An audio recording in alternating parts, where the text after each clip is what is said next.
Алматы облусунда аялын мыкаачылык менен сабап өлтүрүүгө аракет кылган жаран кармалды.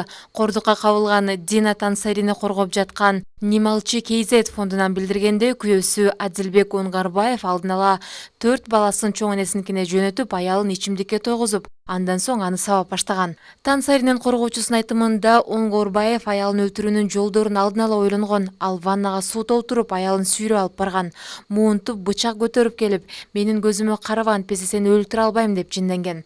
Фенди токко туташтырайын деп чубалгысын ала албай жатканда аял качып чыгууга үлгүргөн. Жабырлануучунун жагы 2 жерден сынып кеткен. Операция жасалышы керек. Алматы полициясы Адилбек Унгарбаевга карата денеге зор залал келтирүү беренеси менен кылмышын козгоду. Бирок Тансаринин жакындары буга макул эмес.